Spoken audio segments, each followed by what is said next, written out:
Welcome to the Reinvent You show. I'm George. I'm Mazlan. It's about seeing everyday challenges Differently. Welcome to the show, everybody. Hello, everybody. What a morning. What a morning. Yes. Today we've got a very interesting topic to talk about. Today's topic, for those of you guys who are struggling, with people who are being very difficult, today I want to talk a bit about how do we deal with difficult people. I work in a fast-paced environment, right? I had someone say something to me at work, and it deeply affected me. And I came home and I wrote every single thing that I felt down. Yeah. And I asked myself, how can I do this better? So I'll give you the scenario. A difficult person at work implied that the project was late, and I'm a project manager, and that it was somewhat because of me. That's what I got out of it, right? And so I didn't correct him. I didn't anchor the conversation with facts. I just absorbed it. The first thing I noticed was that I added like a bit of story and drama that he thinks I'm incompetent. It's just that story where I go, does he think I'm incompetent? And then I assumed intent. There were two other people in the room, and I thought he was just trying to do that to make me look bad. Then I went straight into attack mode silently. I remember saying to myself, this person is so inexperienced. He doesn't know jack shit about delivery. He's not at a position to talk to me. That neutralized the sting to a certain extent, but it made me angry. And I realized that I was coming from a superiority place, that place of the pedestal. As I walked out, I remember thinking, there was a fear that crept in and thinking, oh my God, what if other people actually believe him? I took it into the car, I ruminated, and at the end of the day, I felt like leaving the team. What happened there? And then I thought about this topic of how to deal with difficult people. The first thing that came to my mind was, am I setting myself up for failure by just labeling that person difficult? You immediately slap a label and say, There's something in that, isn't there? Like prematurely just writing someone off and just deciding they're just a difficult person. That's it. Open shut case. Like, how do you deal with someone difficult? Like, what is behind that label? All right. So the elephant in the room already is, what if you're a difficult person to yourself? Did you ever think of that? Oh, no. I think you're a difficult person to yourself in that exercise that you just rolled out, because who was the one doing the torturing? You're right. I was the one doing the torturing. Yeah. But are you okay with being difficult to yourself as the first step to compassion? Give yourself permission to realize there's some insecurities that get triggered by other potentially difficult people, right? He could be a difficult person. It doesn't matter if that person is difficult or not. It matters that whatever you're experiencing, you're not enjoying, right? So why continue doing that to myself? Well, doing what? See, before we decide, we know one thing. You were experiencing things you did not want to experience. Is definitely a conclusion that was like a wake-up call to you, wasn't it? It kind of jolted you out of that spiral. Yeah, I was deep in it, and I went, whoa, slow down, man. Yeah. Like, Was that the thing that kind of woke you up a little bit? What, leave the team? Like that other part of you, if you had like the devil and the angel looks over, goes, what the hell are you talking about, bro? Yeah, leave yeah. the team. I mean, it was really dramatic. I mean, I felt like it was so dramatic, but I realized that I was in a spiral already. And it didn't help that came at the end of the day, at the end of the long day.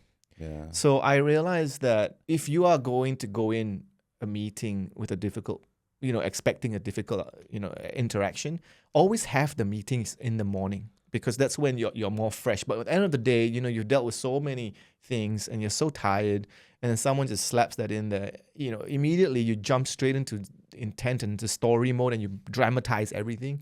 And I remember feeling really exhausted at that day, and I went in that meeting at 4:00 and thinking, man, I shouldn't have done it on a Friday, at 4. I should have chosen a different time. The other thing about me as well is I like to anchor the conversation with facts when people get emotional.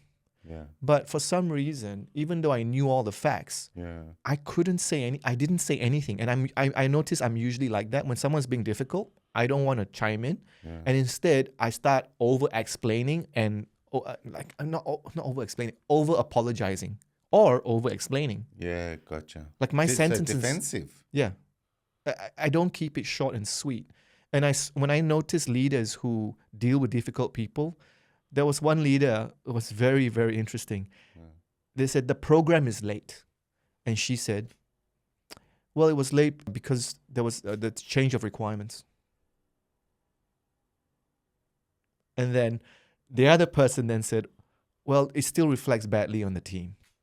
And she says, I think we handled ourselves pretty well. I'm very happy with how I handled myself. For me, I would have gone on a rant. You know, this, and then you get caught in this, what I call like a timeline trap, where I start telling every single thing that happened. Yeah. I don't keep it short and sweet. Then I thought about confidence. There's so many things in play here when you're dealing with, when you're trying to respond to someone in a way that shows that you're confident and that you've got the situation under control, right? Yeah. And I think for me, you know, even my body, I realized that my body gets really tense with this person. And that, it's almost like a spring. So I'm going to multitask here. I'm going to just ask questions. Okay? Sure. So my first question is, were you experiencing it as an attack on what exactly? I was experiencing, I just felt unappreciated because I've put in so much effort. I've stepped away from my other project just to focus on this one. And I'm really, you know, you should see the amount of action items I get from all of the workshops. You know, like the list goes on, like there's 20 at least. And I'm responding back in 1 or 3 days. I'm really trying, you know. I'm getting all of the people aligned. I'm getting, you know, having chats with other teams, like, you know, just to grease the wheel, so to speak. And so I felt, man, is that all you can say? Like, is that it? What would have happened if you were curious as to why that person was focused the way they were and not noticing the bigger picture? How does he narrow in like that and miss the bigger picture? Why is he writing you off? Why is he being like that? It would have been helpful for sure if it came from a curiosity angle. But at that day, like I said, it was late and I was So fatigued for you? I was fatigued. But I'm still curious about this person because Yes. you know how we always talk about how we should lean in and understand? Yeah. And I see a person crying for help, but I don't know when I should lean in versus when I should avoid. Okay. If you lean in, you might get cut. Doesn't matter. No, I'm trying to understand why you don't lean in. When I don't want to lean in is when that person is just too toxic. There's no point. I don't want to change him. I don't want to fix him. He's just toxic. I'm out. Like sometimes you have to draw that line. But I honestly think that this situation is salvageable. This is not just the first time. There's many, many other instances, right? And that's why I'm always have my guard up. Like, oh, what's going to happen here? What's going to pick on? You know, like, and so I want to sit and understand this person. And we had a good chat. And you know, one of the things that a lot of people say to me is, you never listen to me, because when I'm talking, you're always typing, Aslan, because you're trying to solve other people's problems. Yeah, that's really annoying. Yeah, you should and stop that shit. I know. And so I said, okay, tell you what, I will put when I speak to you, I will close my laptop and I will listen to the best of my ability. My mind might look outside and see a squirrel, and you know, or two, cockatoo. But I will try. Then after that session, I messaged him on Monday to say, hey man, I hope everything's all right, because, you know, I'm trying, you know, and how about we have I'm leading in, because I want to be a leader that if I'm struggling, I want to be that leader who talks to that struggling person and tries to understand. The thing that I find the hardest is the ego bit, to go, why should I even bother with this person? What's in it for me? I come in, do my work, get out. But then for that person, and I mean, like you said, the value exchange, right? Yeah. So I just want to show that I'm really trying. I'm really trying here, man. Like I really want you to get what you need from me. Yeah. And I told him, you need to vocalize that. But I'm also going to be a lot more stern in my response. I'm going to keep stuff factual. And do you feel you're negotiating with him? Because it doesn't sound like negotiation to me. Like, you know, negotiation is when someone has a position and it's not giving you traction or leverage to get somewhere, and you have to negotiate them into a position of value so that your value can flow with them into that value exchange. It's a negotiation. Where is that negotiation? Because forget about changing him. Just own the moment of a value exchange And because it's very hard for people to block that because it's a win-win. Just live in the win-win. And anyone who works against the win-win will be exposed as absurd, and then that will give you genuine concern as to why they're doing that. So in this example, what do you mean by that? Like, what's in a practical sense? Like, what are you suggesting? Because one thing I realize is I negotiate on my own limits. You know, for example, I'll go like, "Oh, I'm really sorry that I didn't mean to come across that way." I don't be stern. So when I saw that program manager speak that way, I was really impressed. I was like, "Wow, this person is not negotiating on their limits. They're not apologizing. They're not saying that, oh, maybe I could have done better." No, I felt like I did that very well. Well, why did it work? Why did that person's approach work? Why was it powerful? I don't know. I just felt Because they already decided they were valuable and that they were powerful and that what they were doing was great. They already decided that. They lived that. And if you're going to tell them that's not the case, you have to bring facts and evidence and patterns, not just give me some dumb opinion and think I'm going to, pull my deep roots of belonging of what I've been doing out of the ground just to accommodate your opinion. She treated his opinion like an anomaly to be dismissed. That person can't present like an anomaly. They have to present with, look, there's a pattern. I want to show you facts. In your department, this has been happening repeatedly. This is the damage it's doing. Am I getting something wrong here? What is the full picture? Can you work with me to stop this happening, or at least explain to me what we can do differently to stop it happening? You see, that's a conversation. That's a negotiation. But he didn't do that. He just gave a couple of opinions. She goes, "Oh, no thanks. I don't live in opinions." That's why it was powerful. I was so attracted by that response. I was like, what in the world is happening? And then that silence. There was a moment of silence in the room, and I would feel that silence immediately. Yeah. But she stayed, and I think everybody was confused, like, what now? I was just kept quiet and going, whoa, that was powerful. Well, that person, she let that person in the silence come back with facts and, look, I'm sorry, I shouldn't have just said that opinion without giving you reasons where I'm coming from, and, and that, of course, you're doing a great job, and of course you should be proud of your team. It's just that this situation is happening. We want to deal with it. She's not afraid of being wrong on anything. That's what makes her strong. Except she can't live in someone's opinion, because that's manipulation. If you just offer opinion without facts, that's bad faith. Isn't it? Yeah. And one thing I really liked about what happened next was this person said, "Oh, maybe we should have had stage gates." And she says, "Yeah, I'm happy to discuss if there's any things that we can implement." There you go. Bam. There you go. And that was it. It's okay, let's set up a meeting next week and discuss. Yeah. And I was like, well, I like that. So you stood your ground. That person gave you feedback, and I think that person was a bit shocked as well with the response. And then suddenly said, okay, you know what? Maybe we could have done it something better. And here's an example. Okay, let's discuss that next week. And then it was power. And then she walked out just not even feeling bad. I don't know how she was like mentally, but she came across as, and I was like, wow, I want to be that. She may have been quietly disappointed, annoyed at the person. Yeah. But not enough to derail her. But this particular person, is really triggering a lot of parts of me that I didn't know existed. Things like comparing me with previous project managers. And I'm like, whoa, like this is something is hurting here. So my promise was to help him succeed.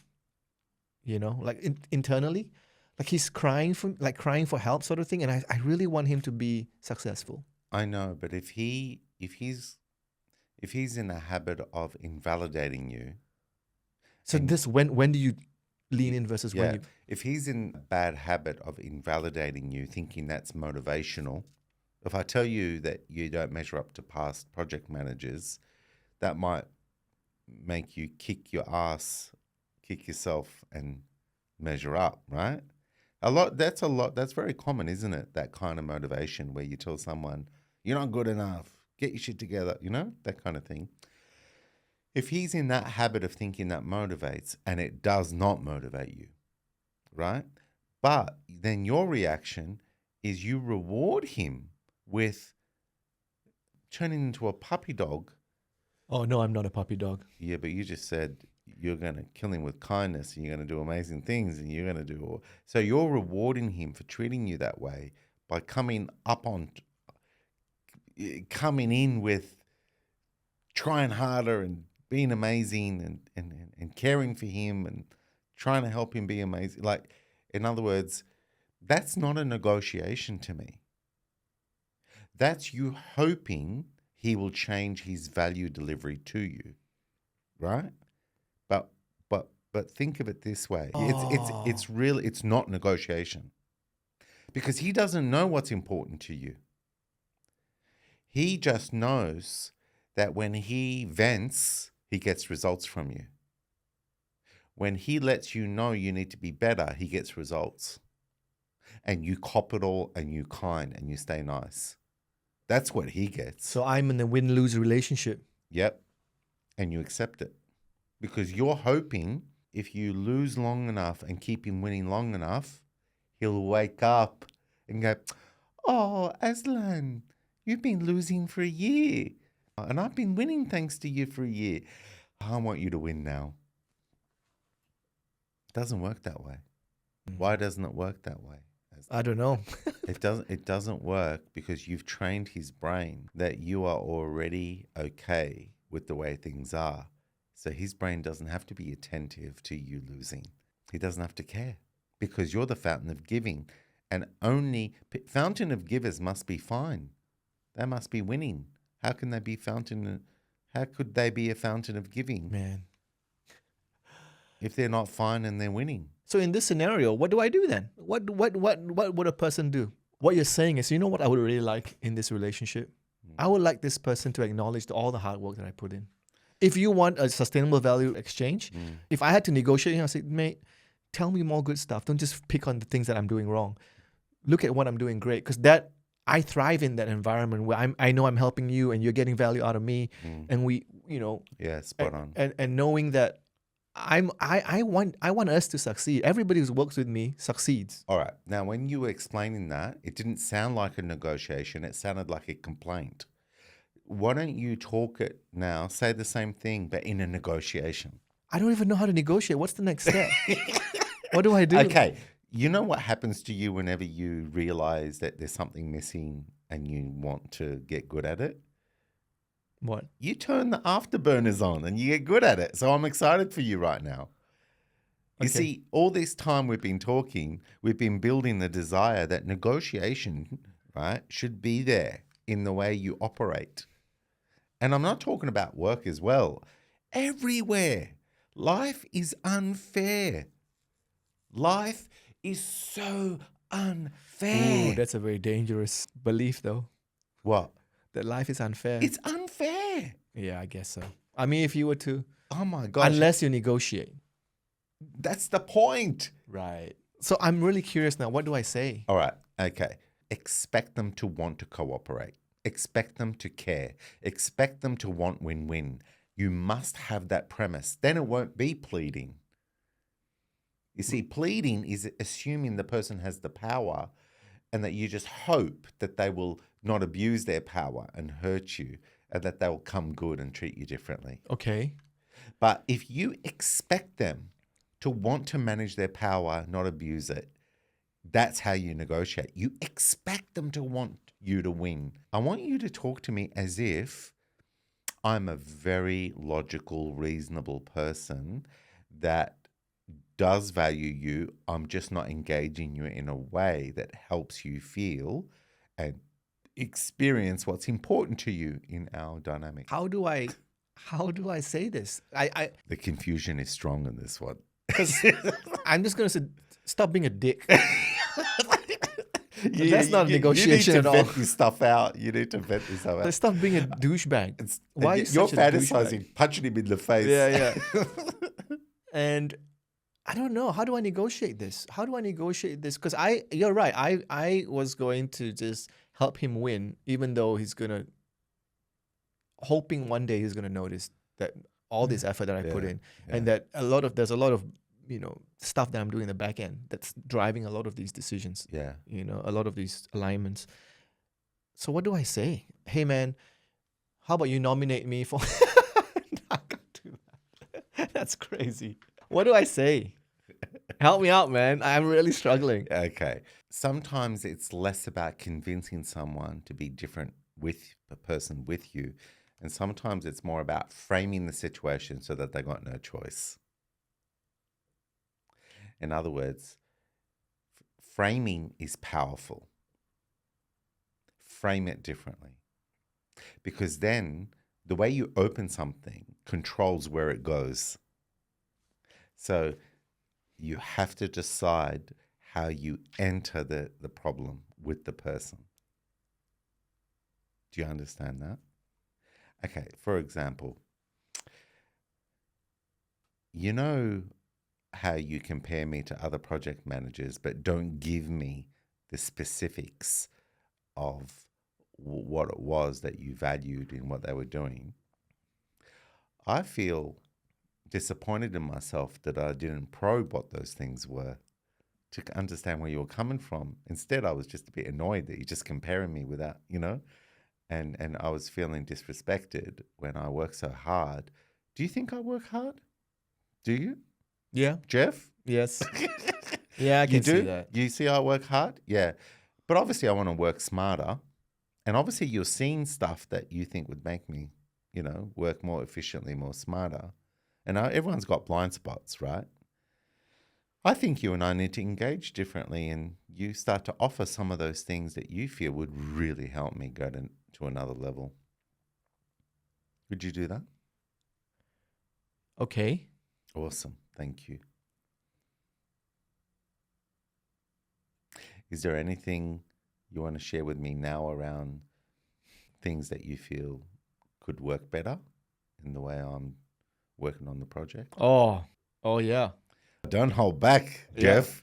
Okay, first of all, your use of words, you always confuse people because in IT, certain words that you say mean completely different things. Check in with me before you say those words. Yeah, but hang on a minute. That's hard because I won't know what I don't know. So what I suggest we do is every word you see me use, you let me know, and I'm going to build my own personal glossary of words, and then I'm going to it won't take long. It's probably just 20 words or something, but let's catch them as they're happening, and I will go out of my way to start to correct how I use those words. Okay, fair. Yeah, that'd be good. Let's use the 80-20 rule. What 20% of words am I using 80% of the time wrong that I could immediately just focus on? Migrating versus onboarding. Oh, yeah. Yeah, migrating means something completely different versus onboarding. Yeah. Tell me. Migrating implies that you're taking data from one site, from one place to another. Yeah. Whereas onboarding is you're onboarding the workload onto the system. It's a different task. You're not migrating. You know what? That's super clear. I'm going to remember that. That's really good. Thank you. Oh, and there's another thing as well. Yeah. We started too late. We're not going to make the deadline. Yeah. You started too late. Yeah. Do you know why we started too late? Are you aware of the conditions that caused it?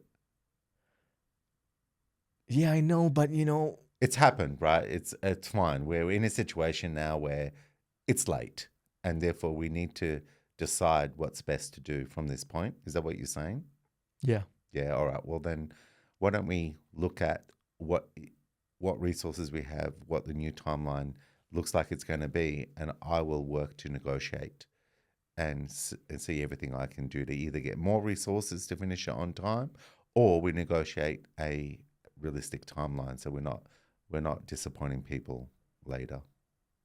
Sound like a plan with you? No way. Yeah. Because a while ago you used to annoy me. Full confession. You used to push my buttons, but now I'm realizing you're actually a good guy. And all I needed to do was just assume you want to help me and care and just lean in more. And it's already happening. my new attitude is already improving the way we're engaging. So I just wanted to own that with you. All right, let's debrief. Thank you for joining the Reinvent You show. And remember, don't take yourself or life too seriously.